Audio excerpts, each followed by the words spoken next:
What did you have for breakfast? Today I had a protein bar for breakfast. I didn't have a proper breakfast today. What's one belief you've hypnotized yourself out of forever? I had a very deep belief of not being worthy, not being good enough. It had a silver lining. I did the hypnosis on myself anyway. I don't have that belief. I changed the belief to, I'm 100% worthy. I actually like who I am. I am good enough. And I was still as hungry and driven as I was before, but the motive changed. And that was to evolve and to learn rather than to be good enough. Where is the weirdest place you've ever had to do a hypnotherapy session? That's a great question. Going to all the conferences and speaking at the conferences, they encourage even hypnotherapists to go out and do street hypnosis.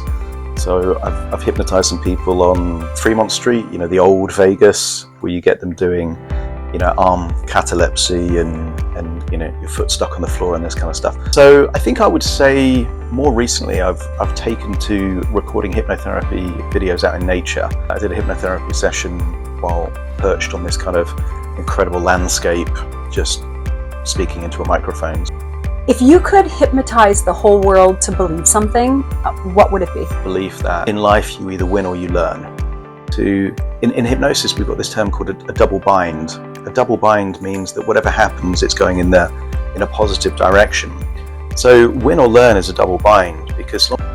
Number 6, what's the biggest lie you've ever heard about success? There is this element of positive psychology that if you just keep working hard enough or you're just passionate enough about it, then you will be successful.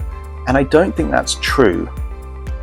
Number 7, if your mindset had a theme and that theme was a song, what would it be? The song that's popping up in my head is Lose Yourself by Eminem. But my intuition is saying it's something like that because I think the essence of that is it could all go wrong, but...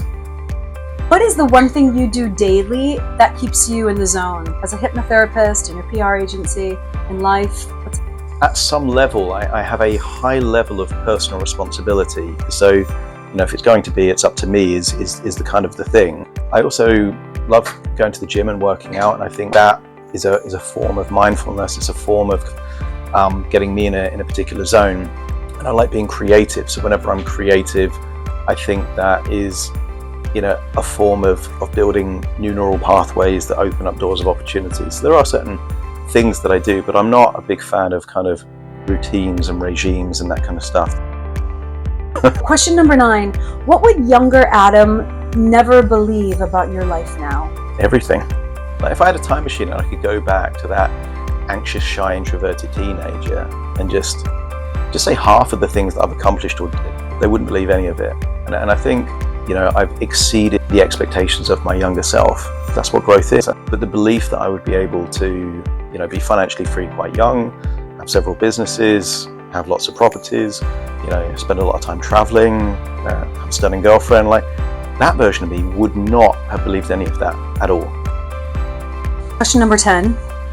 You've been successful in many different areas of your life. So you started a PR agency on your own. You are a world famous hypnotherapist who travels all around the world talking to other hypnotherapists and changing lives for people. You are an investor in property. What's your next big dream? Yeah, so I think there's 2 parts to that. Success is entirely subjective. Success from my 15-year-old self, I look incredibly successful.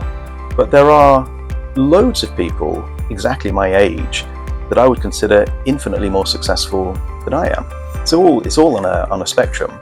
So this idea of you've made it, nobody's made it, they're just on their journey, and it's all comparative. And I think comparatively I'm more successful than I was. And I think for me, the way I become more successful is knowing what I want, having clarity, setting goals, finding the resources to pursue those goals, the win or the learn element, try stuff, particularly stuff I can't do. I only learned how to video edit literally 3 weeks ago. I'm getting pretty good at that because I'm trying. All of this stuff is kind of like, it's good. I'm fairly successful as an audio podcaster. I'm not doing one on YouTube. That's my next goal. I want to be as successful on YouTube as I am on Spotify. And I'm sure it will be something else in the future. And I think people that say they're bored, people that say they're jaded, they just don't have enough exciting goals. Let's set some goals, pursue them. Know that you're going to fail, but that you're going to become wiser from that failure and just pursue it.